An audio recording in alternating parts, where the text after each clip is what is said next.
Au moins, pas sur papa à biso. Vraiment, téléphone est ouvert. Ceux qui bolingi bobenga na 00212 53 37 17 919. Bon, bazali a en Maroc, bobenga na 05 33 71 79 19. Bon, sikoyo, toko balancer les bino, ndenge to solag na ale muluba. Longue histoire, toleka. Bonjour maman.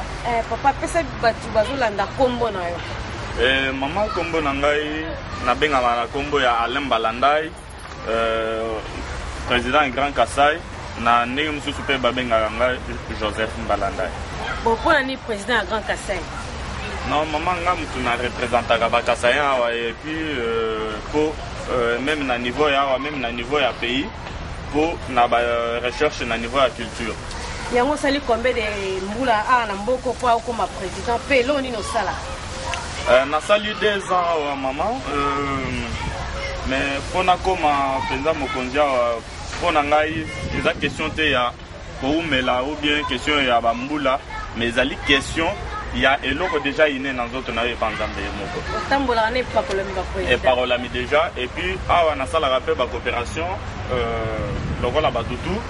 En même temps, nazali na kati ya ba recherche pona ONG moko boye oye ko banda encadrer ba congolais au babimi na mboka sans niveau d'études élevées et puis na sans musala moko boye ata ya maboko ba prendre ata ke ipoto te jour akozanga na mboka apporter un plus na population. En tant que président Grand Kassai, différence nini vraiment moni na mboka oyo na mboka na biso Congo?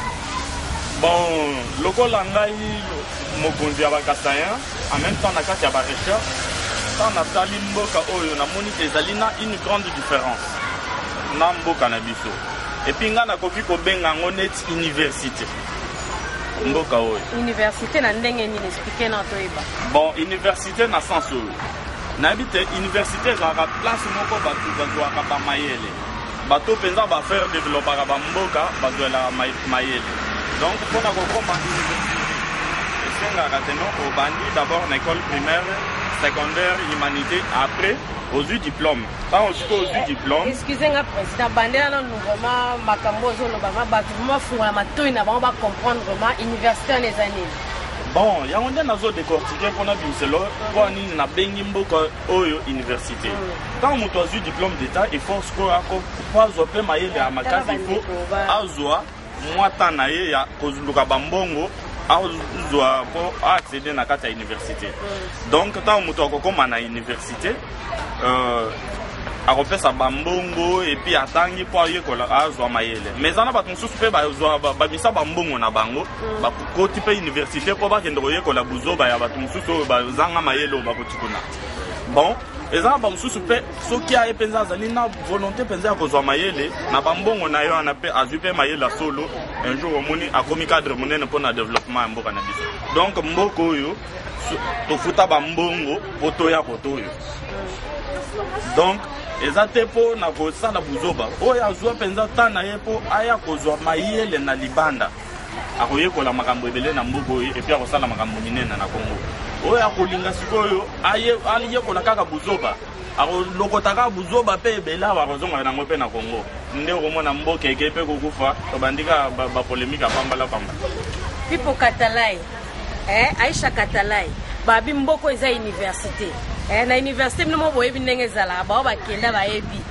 Pe oyo yebite université zali OK pour apprendre pona ozana métier moko boye. C'est pour landi buzoba maman na kati yote ezaka pona mbogo yote ezape pona bana miki lipe bato nyonso congolais nyonso azo vivre libanda abima libanda mboka oui pour congolais nyonso abima libanda amona ka te différence ezala makasi ya bambogo to tambola et puis na mboka na biso ba apprendre quand même ezape université ezala photo ezala esika nyonso zali libanda yebaka te no ozala kati ya université yekola mayele pozonga na mboka. Julien Poutou alobi en tant que Yozali grand président à Kassai. Pour le Togo, ça la ndengeni pour na mboka la biso ebonga. Pour na yo ma président mboka la biso ko bonga ndengeni vraiment. Bon maman pour na mboka la biso ebonga izo senga likambo d'abord moko. Moko penza o soki olandeli bien penza na kati ya communauté congolaise o tozangi makasi ezali d'abord mentalité. il faut d'abord tout changer mentalité, tout changer façon ya komona makambo. Toyekola makambo ebele na bisika penza tobimi oyo tozali ko vivre toyekola penza makambo oyo ekoki paprendre biso plus ke toyekola buzoba nete baninga mosusu bazali koyekola recherche na bango ezali ka ya buzoba watelema meme aleka meme na TV liboso ya caméra aloba ndenge président ya république azali rwandais boye tout ça vraiment ndeko soki ozali na bacampagne ya bongo nga na conseiller te non ezali biloko oyo bapoliticien bautilisaka période ya campagne électorale mpona kodestabilize nango motu mais ezali bapropos te oyo ekoki kofaire avancer population mpo mboka na biso ekende il faut congolais d'abord azwa conscience na ye azongela d'abord kolave d'abord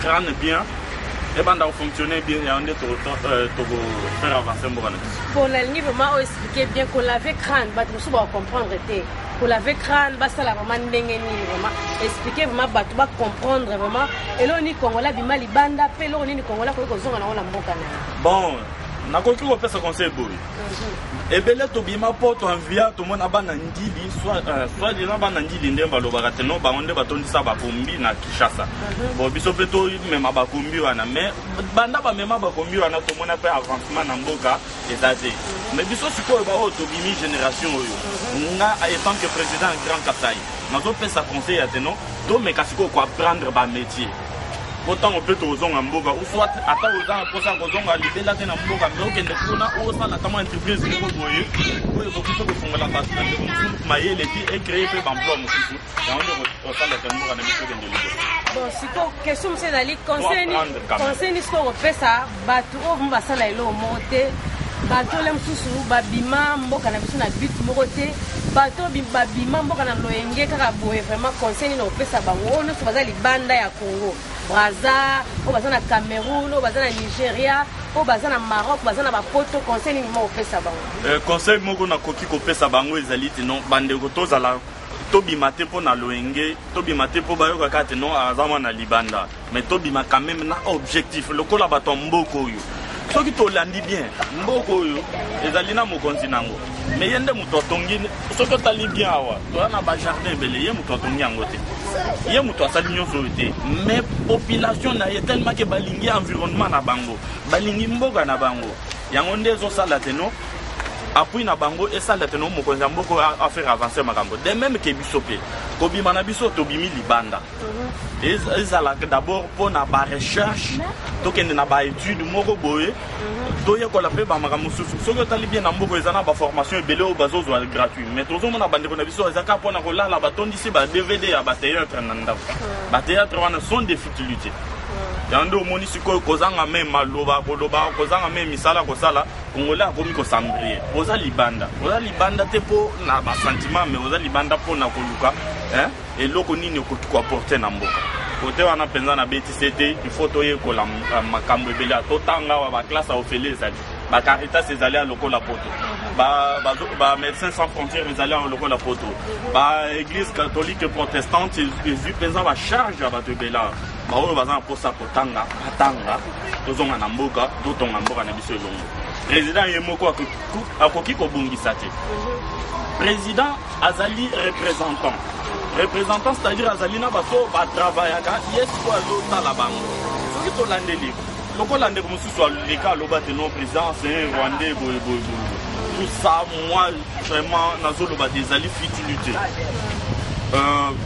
kozala rwandais kozala mpenza congolais ça veut rien dire yango nde contribuer na développement ya mboka te oyo développaka mboka ezali amour ya pays to soutenir ye ensemble mboka wana eko avancer bon soutenir ye après que mboka eko avancer tellement de faire alobi bon oyebi bien a mboka eza ya pasi nde nini mosalisa fete ma modèle wana vraiment bon fete wana nasala yango mpo na vi na ngai quelque part soki toke bien na banalyse okomona teno la vie c'est pas hier c'est pas demain. C'est-à-dire la vie n'est pas ni l'avance ni après. Mais la vie c'est une étape où yo vivre. Bon, ce qui est le but non,